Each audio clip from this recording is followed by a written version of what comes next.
So, this is my home I came home to after I was newborn in the hospital. I lived here for 2 years before we moved away. I really do not have any memories, oh my goodness, between the grinding equipment and these sassy dogs. Could be an interesting proposition. Anyway, I have no memories inside except for the carpet. And I spent a lot of time on the carpet in the first 2 years of my life, so I guess that makes sense. But yeah, this was my first home. I'd tell you more about it, but I don't remember anything else about it. I do know that Mom said that the inside was so small that, the kitchen table was on one side of the kitchen, and when you were sitting around the table, you could reach over to the other side of the kitchen to open the oven door. So, and they had drop leaf table in there, so it was not as bad as it could have been, but it was pretty cramped. And by the time I was 2, we had a family of 6 living there, so it's good they moved. And the address here is 476 North, 900 West in Orem. Yep. And your dad always referred to this as living in West Beverly, which is actually over a block, but yeah, this must have just been in a West Beverly section, neighborhood or something. Yeah, this whole area of Orem was called West Beverly, but yeah, we went a few weeks ago to try to find this address on West Beverly, and it's not there. No. So Kim did some super sleuthing and found us. Anyway, so here we go. Yep.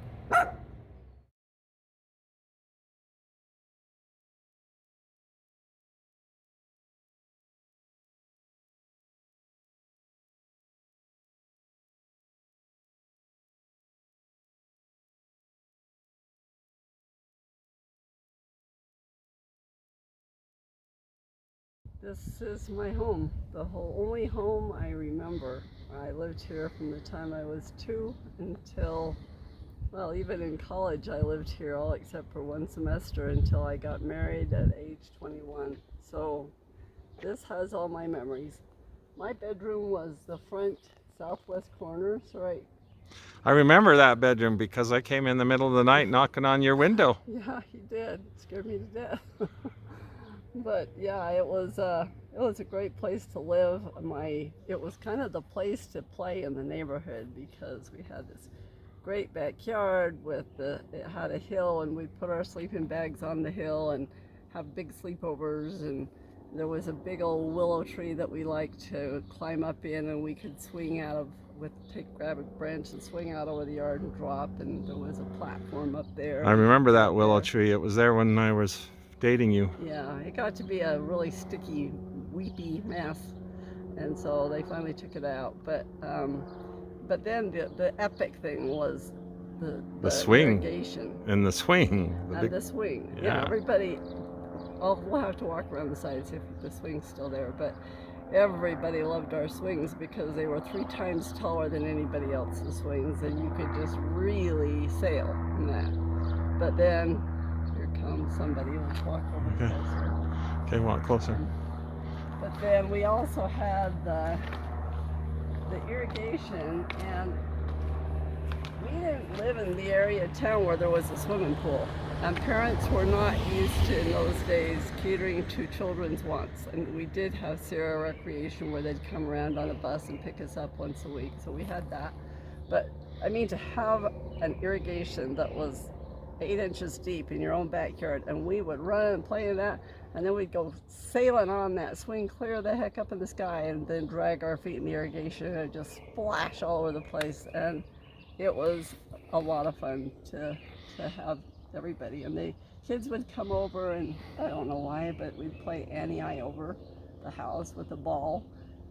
Just yell Annie-I over, and then somebody on the other side's supposed to do it back, and I don't know what the point was, but it was fun. We did it too. And we played a lot of hide and seek. And I remember with Keith, we were trying to earn money we'd go out at night with our flashlights after the irrigation and pick up night crawlers and sell them. So, but mostly, I mean, when I think of this house, I feel that feeling of love inside. Mom was just so loving. I mean, yeah, they both yelled at us, and we got our share of spankings, and so it wasn't always, fairy tale land there, but we had mostly just feelings of love in our home, and that was awesome.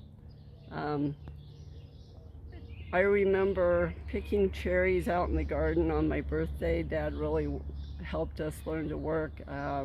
He was a worker bee, and we would be out there picking cherries and getting the corn and shucking the corn, and we did a lot of canning. I remember the fall, Labor Day was just that. It was Labor Day, and we were always bottling, usually peaches on Labor Day.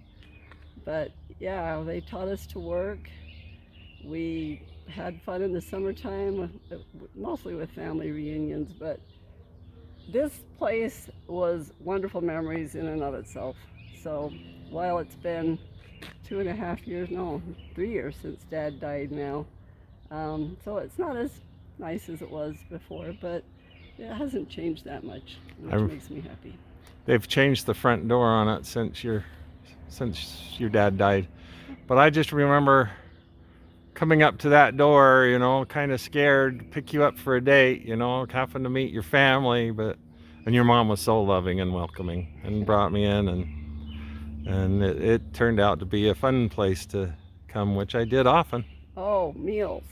Mom always. Sunday dinners. We always, even after the kids left home, we would have Sunday dinners that were just huge. Every week it was Sunday dinner at Grandma Haslam's house. Usually roast and mashed potatoes, or fried chicken and mashed potatoes. Corn. Yeah, we ate really well. Mom had great rolls that she made from scratch, and everybody loved her orange rolls. And Kim loved to come to our house for dinner. I did. It was great. She was a cook, and even when she was working full-time as a teacher, she was busy. On Sunday, it wasn't a day of rest. She always tried to go way out of her way so that she could make a really nice meal for her family, and we have wonderful memories, and she was a fabulous mother. Just for information's sake, for posterity, the address here is 450 North, 750 East in Orem. Yep. Okay.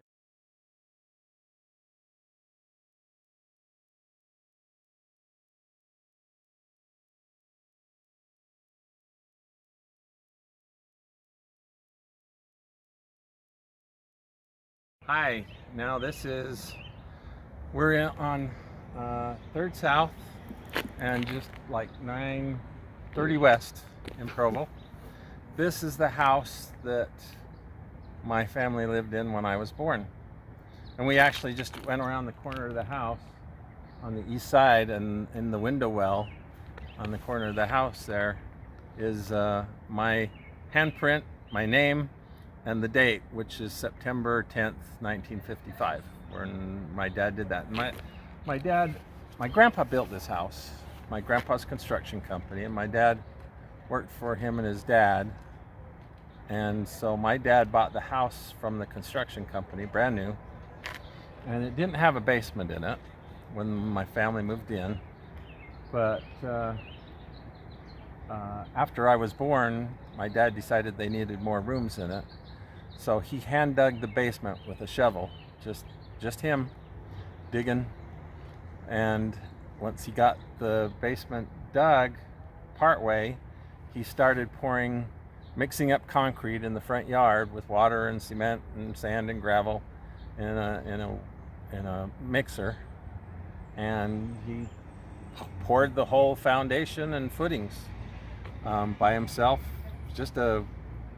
I don't know if he used a wheelbarrow or what he used to haul the concrete down, but he did the whole thing by himself.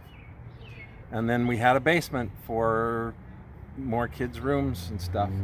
My biggest memory of this house is the underside of the kitchen table. We had a kitchen table that came down 4 steel legs, and in the center it had 2 rings that went around. They were about this big around. And I remember those rings and the legs and looking up at the bottom of the kitchen table. We moved away from this house when I was 4 years old. Then that's when we moved to Orem House. Other memories I have of this house is I had a little pedal car. I'm really sorry, but I'm shaking. You want to do a selfie that... Okay. You watch it, make sure that it's doing good. Okay. So I had a little pedal car that was a really old-fashioned car that you pushed on the pedals to make it go on a steering wheel. And I'd go up and down this driveway. it didn't have a carport on it at that time, but I'd go up and down this driveway and on my pedal car. And I'd also, on my pedal car, go down to this way. A couple of blocks down is a building that used to be the Burrell Bottling Company of Provo, where they made, I don't know what other kinds of soft drinks they had, but the soft drink I remember is called Squirt, because the logo for Squirt was this little guy holding a bottle. He was like a Cupid doll boy holding a bottle of Squirt, and they had stickers for promotional stickers, you know, little stickers like this of this little boy holding a thing of Squirt, and they give us those stickers to stick on my little car and the bicycles, and my sisters would get them and I'd get them, and I thought they were cool because my sisters thought they were cool. Out this way, this is west. This is okay, we don't need to show it, but out west, this is a dead-end street. I mean, there's only, here, let me show. Yeah, I will show that. This is just a dead-end street here. And on the other side here is, out there is the railroad tracks. There was no freeway at the time we lived here, but there's just big empty fields past the railroad tracks. There was nothing. My parents' friends, a guy that worked with my dad lived, you can't see it through the trees, but in the house, they lived in the house next door. And my best friend lived across the street in this house right here. I don't even remember what his name was, but I was only 4 years old, and this is my best friend. Anyway, we just had a nice chat with this lady that's from the Dominican Republic. You can see her there in the yard, and she's very nice. She let us go around and see the side of the house, etc. And she lives here now. She loves it. But if you see some of my videos of me when I got like my first haircut, my first Christmas, etc. It's all, the first haircut was in front of this house, the pictures and the video. My Christmas was right inside that living room there. This is where I grew up till I was 4 years old. So you said your grandpa built it. You mean your grandpa My LeVar? My grandpa LeVar's company built it, yes. Okay. That was my dad's dad, and my dad worked for him at the time, and my dad bought the house from the company. I'm sure he got it at a good price. Yeah. Anyway, so that's it. And oh, and behind this house I had my dog King, my big collie dog. And if you see pictures of me and King, which I have pictures of, that's just around the back of the house.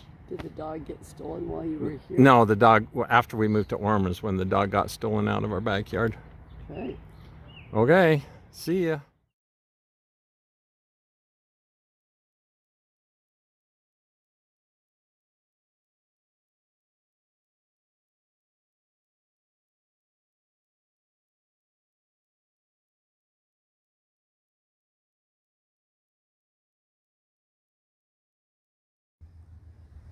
So this is where I grew up. After moving from Provo when I was 4 years old. This was a house that my dad built by himself. This is where I grew up. Has a lot of memories here. Growing up, it was in the middle of the fields. If you look down this way, you can't see it, but there's an old house on the corner that was the farmhouse of this. I mean, this was a one big, huge farm with no roads or anything. And it had a barn out behind it, and the barn was kind of down here in back of my house.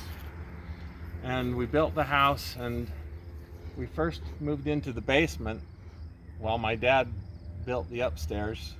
Then he built the upstairs, and we moved in. And over here where the driveway is, that used to be a carport and a garage behind the carport. So you went halfway in and it was carport, and then it was garage. And then my dad decided he needed to make the kitchen bigger, so he turned that carport area into a room, and the garage area behind just into a storage room. And we parked our cars on the side. Next door was this old lady, Mrs. Gordon. She was a widow. We had to go help her a whole bunch of times with a lot of things in her house, in the yard and stuff. My dad did. I was just this dumb kid tagging along. Over here was the Lindquist house. They were the wild family of the neighborhood. Their parents were not members of the church and drank and smoked and partied, and they were friendly. And then the Whitings, who were my parents' good friends, they built their house the same time Dad built their house. They wanted to build together so they could have it together. A lot of memories here. Playing in the snow, when we were kids in the front lawn here, building snowman. Here comes somebody. If you go down this street, we played down this street, and I'd play on this street with, I remember right down here on this, going right down here, playing with our baseball cards. And we'd play baseball and little stick and rock baseball with baseball cards on the sidewalk, and we'd run our baseball cards around. And I remember I had a Mickey Mantle baseball card, and they are worth thousands now. I remember I had one. It was in it's a little cedar chest when I went on my mission, and when I got home from my mission, it was gone. So anyway, my friend Charles lived there. My good friend Steve lived around the corner. Our church is just down there. I remember Thanksgiving. If you look at the front of the house, you can see that it's got a stair rail and stairs that go down. Long after the house was built, probably when I was about 12, 13 years old, my dad decided to dig that out, dig underneath the porch, knock a big hole in the wall, and put a door in to the basement. And that's what he did. He wasn't afraid of hard work. Wasn't afraid of hard work. I remember the backyard was so dark. Well, after we moved in, nobody lived behind us for a long time. It was just empty field because it was part of the farm that hadn't been sold for a number of years. And there's an irrigation ditch that came along right on our property line, and it flooded our house a couple of times. And so my dad had to go back there and build a big berm up with dirt, to keep it from flooding into our house when it would overflow. He had his little shop out in the back that he had his workshop, so he could build things out of wood, and it turned into just a big storage area where they stored stuff. My sandbox, they had a sandbox right next to the shed. I remember though, I was so scared of the backyard in the dark. I don't know why I was scared of the backyard, but it just frightened me to death to go into that backyard when it was dark. And I'd have to do it sometimes for, I don't know for what, but every time I did it, my heart would race and I couldn't get out of there fast enough. These lawns, when I was old enough, probably 10, 11 years old, my dad had me start mowing the lawns. But we didn't have motorized lawnmowers. We had those push lawnmowers, that just, you pushed them and the blades would turn and cut the grass, and you'd have to go like this to cut the grass. Yeah. And I've mowed this lawn that way many times until we finally got a power lawnmower, and that was so great to have a power lawnmower. I couldn't believe that it was so easy to mow a lawn. Yeah, this place is where I grew up, and just so many memories of little things. Inside there's a fireplace upstairs and downstairs, and upstairs it's in the living room, downstairs it's in the family room. And to the side of the fireplace is a place where my dad made in the wall to stack wood, so you could have wood right next to the fireplace. Well, when there wasn't wood in it, we'd play hide and seek with friends when they came over. And I'd get in there and shimmy up with my legs and back, up to the top of that little storage area. And they'd open the door and look in, and they didn't see anything, and so they'd close it. It's a great place to hide. My bedroom was right there in that corner in the basement. That was when I was a little kid, it was the bedroom above that when I was really little. Like I said, I moved here when I was 4 years old. 1959 was when this was done. But after a while, I moved into that basement, that bedroom in the basement corner. That's That the was my one room. that I went to decorate for your birthday. Yeah, she went and decorated my. If I'd have known that you were coming, I'd have cleaned it up. He didn't know. I didn't. It was a mess. Yeah. I never could see the point in making my bed or anything like that. I still don't. You haven't talked about your idyllic life. Oh, the idyllic life in this neighborhood. Yeah, I mean, we had Charles and Steve and Renee and Beva and Corinne Sharp and just a whole bunch of kids, and we grew up together and we played together. We went and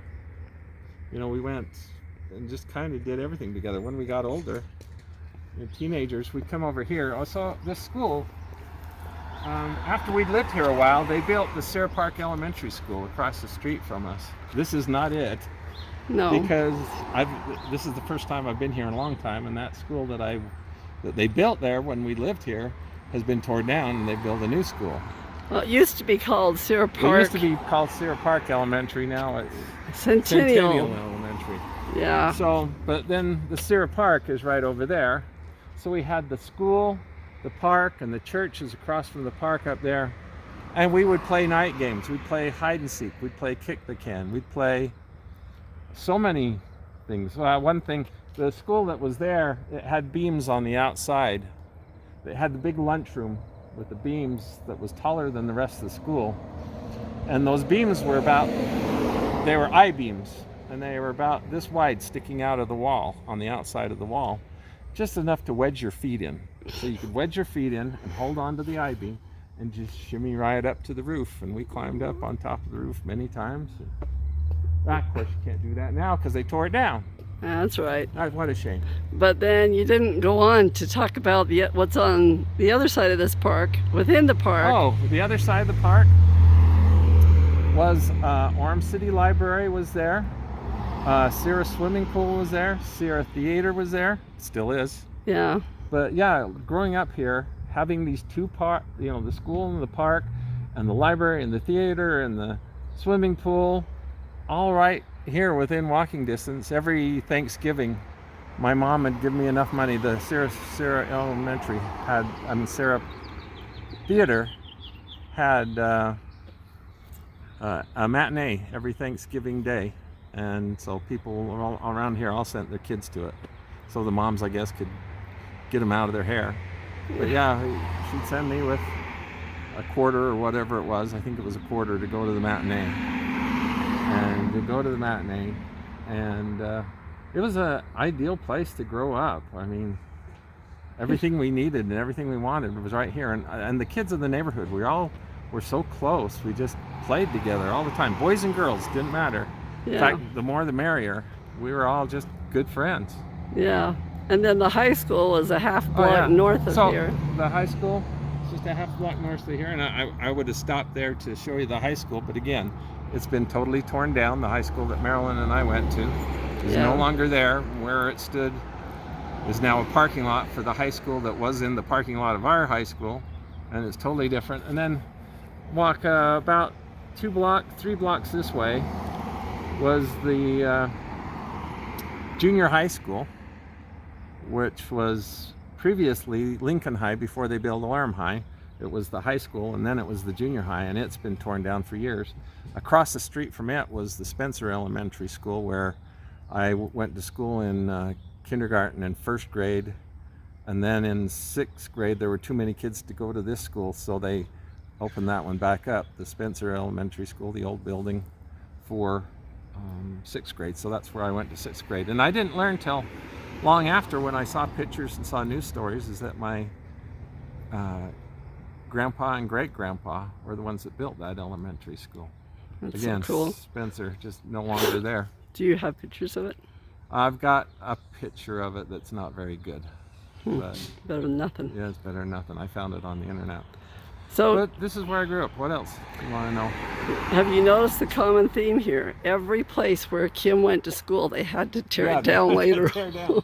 Every place I went to school, I have torn down. Not a single place remains. Except for BYU, and even that's changed a lot. That's changed a lot. But that's, come to think about it, I never thought about that. Every single school I went to has been torn down. Yep. Anyway, Such is life in America. that's it. Okay. Okay. There's the old house on the corner where the husband had died, and so they sold off the land so we could build our house right here. That's our house. But she lived in that house, and all of us kids thought she was a witch, and we were so scared to go to that house or anywhere near that house for such a long time because we thought she was a witch. Address and fields. The address of my house is 463 South 400 East in Orem. So now that you know where that is, you can go ahead and look on Google Maps. He used to ride on his motorcycle all the way over to the mountain.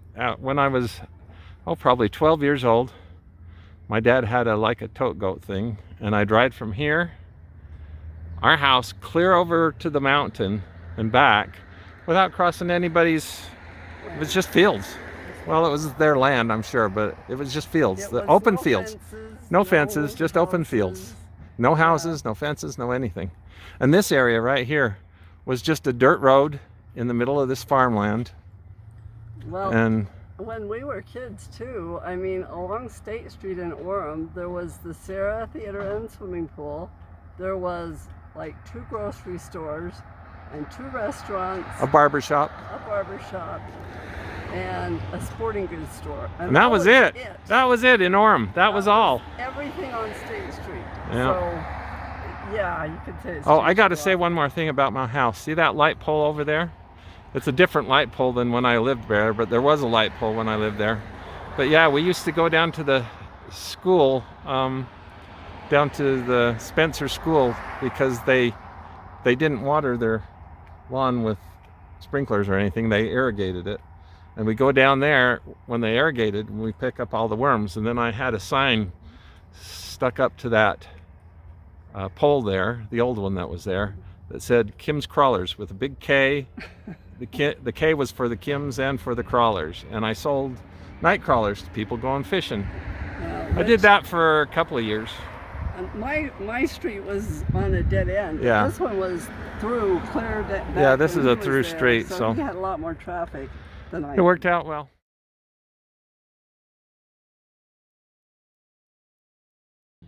Here we are at Orem City Cemetery. This is the place where final resting place of my parents,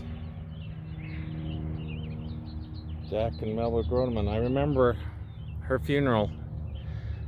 We were in a hotel getting ready to go to England, and it was the middle of the winter time, and we got a call that she had died of cancer.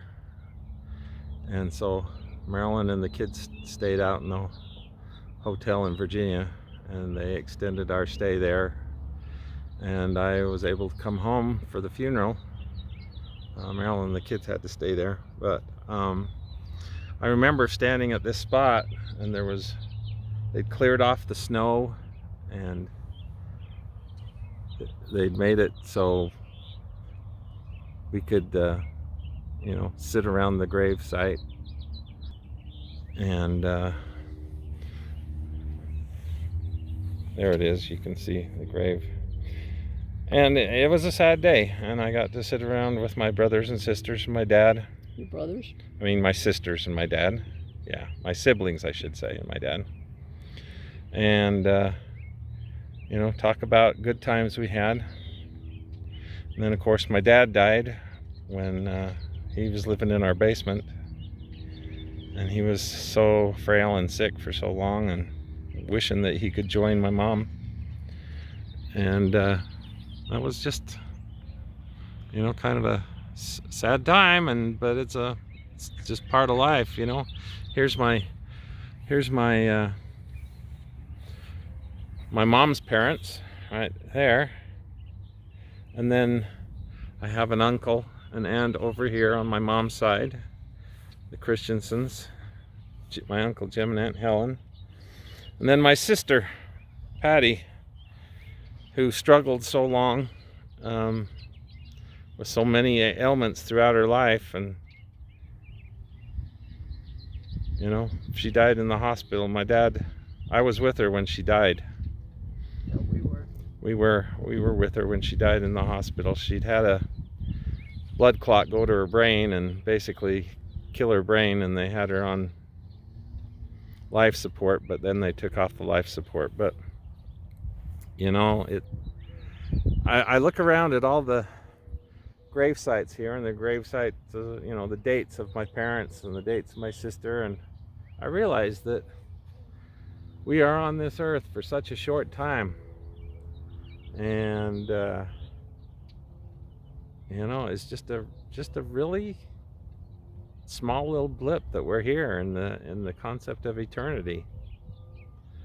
And I'm glad I'm able to be here with my sweet wife that I love so much.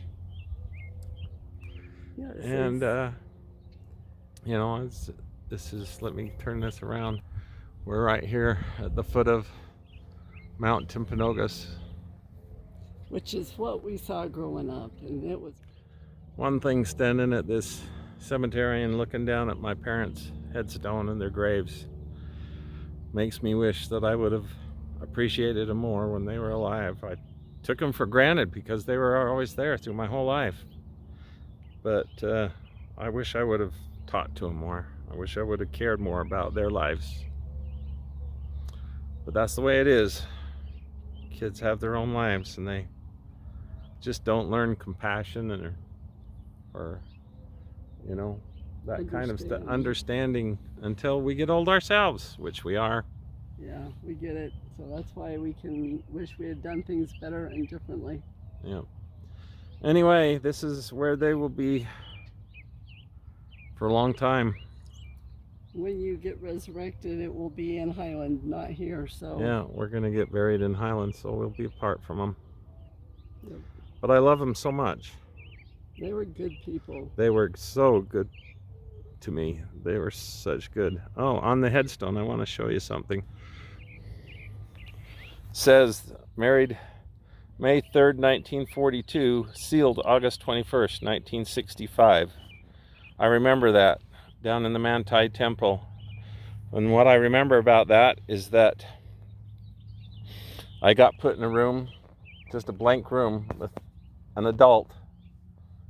And me and Patty were there to get sealed to them. And we just had to, there was nothing to do in that room.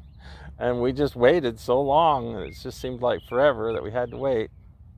But it's, you know, it's one of those memories that's burned in my mind. I don't remember the actual sealing or anything. I just remember being so bored sitting in that room for so long. But yeah, sealed to them in 1965. I was 10 years old. So were Sandra and Lynette involved with that? They weren't there, no, just me and Patty. Anyway, such is life. Okay, that's it here in the Groneman section of the cemetery.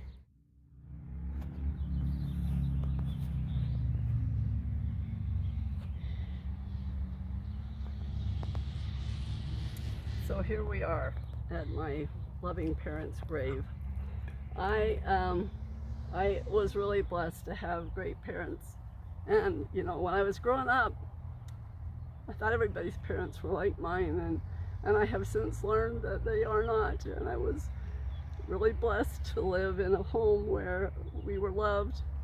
Mom loved everybody. Mom was one of those people that even if you're a total stranger, she could just make you feel like welcome home. And she was a wonderful hostess, and she took good care of us and showed so much love. I remember the first time that I was going to teach in Relief Society, and I was 18 and scared to death, and she left a note for me on the front door because she knew I'd be going out there, and she just expressed her confidence in me. Anyway, with my mom, she's been gone since 2010, and we really lost her before we lost her with her Alzheimer's. For about the last 5 years, you couldn't trust anything she said. but then the last year of her life she got so she couldn't even talk, and it was just, we lost her. She was gone. So, and she was suffering, so we were ready to let her go. And I was there when she died and saw the joy on her face as she met her parents. Well, I'm sure it was them that came to pick her up. And it was bittersweet, happy for her. My dad was always a worker. He was taught to work. He did not sit down and rest. And so we didn't see as much of my dad, but he was always out in the garden when we were getting ready to do a big family dinner, and he'd come in for the dinner. But he was a worker till the very end, and he did a lot in teaching me how to work, and that's important to me, and I felt like it was important to pass on to my children. So Mom's legacy is loving babies. She always loved babies, and every baby was the cutest one in the world, and she passed that on to us. And so we all have adored our little babies as they've come. Dad's is his work ethic. Anyway, looking forward to seeing them soon, I hope. The resurrection's looking better and better, but this is wonderful that we have a place to come and feel their spirits, and we miss them. Okay. So yeah, Marilyn's mom was a loving sort. I remember when I first started dating Marilyn that she welcomed me so in her home. She was never, she was just always loving. She made you feel so welcome, make you feel like you're a part of the family. Anyway. There's one other thing that I have to add. Actually, Mom's legacy, she did love babies, but the thing that was the most important that she did for all of us was teach us the gospel.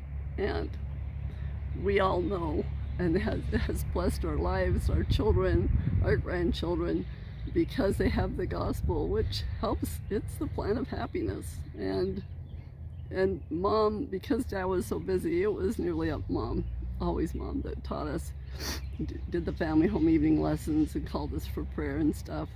Dad did do some of the calling for prayer, but boy, that is the most important thing that any parent can leave as a legacy for their children and their posterity going forward. So here we are, standing at the gravesite of Marilyn's parents, but I wanted to show you this city of Orem. We're up here on the hill above Orem. This is where both Marilyn and I grew up.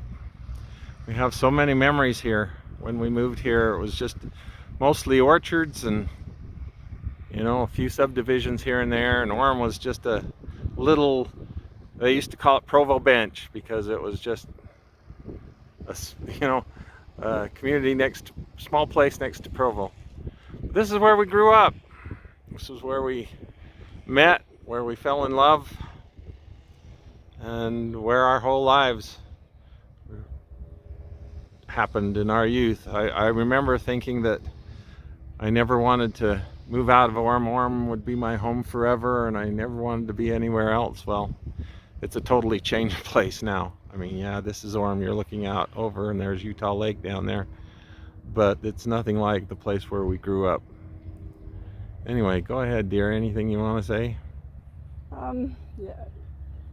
We really loved Orem. It was a great place to grow up, and we used to say there was this happy bubble over Happy Valley, and the whole valley was kind of a little Mormon Mecca then, and most everybody had standards of the Church of Jesus Christ of Latter-day Saints, and so I was never offered drugs. I know there were a few people in our high school class that died of drug overdoses and stuff, but we had like 666 in our graduating class, and I only ever knew of one that died because of bad habits. So it really was a wonderful place to live. Like Kim says, I actually was born in Provo at the hospital and then moved to West Beverly until I was 2. And Yeah, then well, they moved over to the home that I grew up in, and that's the only one I really remember. yeah, And I moved here. I was born in Provo as well. My family lived in Provo. We moved here when I was 4, not 5, 4. and it was just a great place to live. It's really changed. I don't need to live here anymore, and it's way too busy. But we remember in high school when they announced that Orem had gotten to 20,000 people, and we knew we had arrived in the big time. It was a big time, Yeah, big we time. were like, wow. And we had a mall. When I was a senior, they built the mall, and I was in the band, and I got to play at the grand opening of the mall. It was the only mall in Utah Valley, and Yeah, it was a big deal. it was a big deal. Anyway, okay. Going. So this is what we call the shop. My dad started his construction business. He had a little office out on South University Avenue, and then he got this house, and he bought the backyards of the houses on the other side of the street, and so it's got a big thing. Then after he did that, you can kind of see here there's another building built onto the back, and that was the mill where we did cabinet work. And I spent years working out of this office and doing cabinet work and stuff for my dad, working with my dad. Didn't he build this building here? Yeah, and this building here he built, and he rented this one out for a long time, and then he finally sold it. And he actually owned this house on the corner for a couple of years. He was going to do something with it, but he decided not to, and so he sold it. But yeah, this is I spent many an hour spent years actually working here. My dad's office was in that corner there, and my office was behind the porch there, and the mill was in the back, and we just did construction work and figuring construction jobs and doing mill work, building cabinets and stuff back there. The interesting thing about this is that I didn't know this, and I'll bet my dad didn't know this, but this whole block here was the original farm of George Groneman when he came to Provo, from Denmark, and he was sent down to Provo, and this is where he created his farm, right here on this actual block. And another interesting note is that well, let's see, William, my mind's gone blank. The police officer, William Strong? William Strong, yes, William Strong. Why couldn't I remember that? Anyway, he lived on this farm when he was shot and killed. I've read somewhere that anyway, I figured it out that in one of the documents that's on his page that he lived on this block, and that he just could walk over there to University Avenue for his job, and that he lived here. So we worked here this whole time and didn't know that this was our family homestead place right here. And as you can see, it's right next to the train station. It is, and what's interesting about that, you can't see it from here, but there's a little glass. You can barely make out the corner of it. It's behind that honey bucket there, but there's a little glass train station. It used to have a big, beautiful, old-fashioned train station with dormers on the top, and it was kind of really old-fashioned and beautiful. And back in the probably late 70s, they tore the thing down because they were into tearing down old buildings, and they built that little glass shack there, and they've actually replaced that glass shack with a new glass shack. But anyway, the reason I started bringing up the trains is that he was taking care of the transients that came in from the trains. yeah, William Strong was just down there. You can see the bridge that goes over University Avenue. Just to the left of that bridge is where he was shot. Yeah, on the street. He was. Give the story in brief. No, I'm not going to give that story here. That's not what we're talking about. He was, well, I guess I can give it. I mean, in short, he retired from the police force, And then the following weekend after he retired, they needed somebody to help control the transients. They needed extra people to help control the transients, the bums that would get off the trains here in Provo and create, you know, problems in town. So he was a police officer that was assigned down here to, and he volunteered. I mean, he had retired that week, but that weekend, that actually the day after he retired on a Friday, and he worked on a Saturday. They called him in special and said that they'd pay him extra for working down there and helping with the bums, and that's when he was shot. A bum got off the train and he was trying to arrest the guy, and the guy pulled a gun and shot him right through the heart. So yeah, that was a sad day. That was my grandmother's grandfather. Yeah. So. Then her mother died too, so yeah, she didn't get to know her people very well. Anyway, so isn't this where this is 600, 364 West, 600 South in Provo is where this is. And this is where your dad nailed himself to some wood? I don't know if this is it or not. I don't remember. Okay. Anyway. All right. So let's go. And there's Kim. Now this was out when we were building our house at 463 South in Orem. We were just working on it this time. So this picture was taken in 1958. We moved in December of 1958 into this house.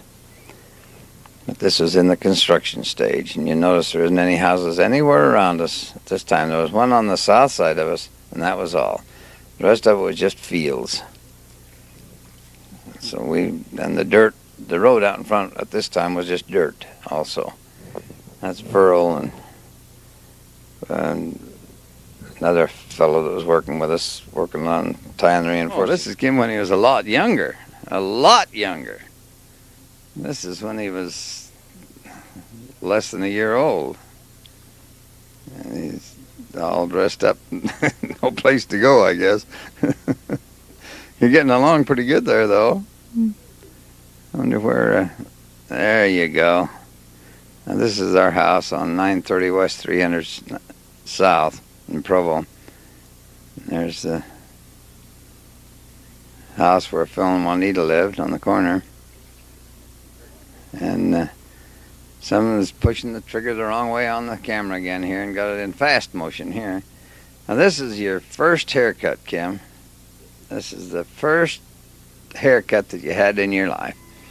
And Mother and Alton wanted to be there to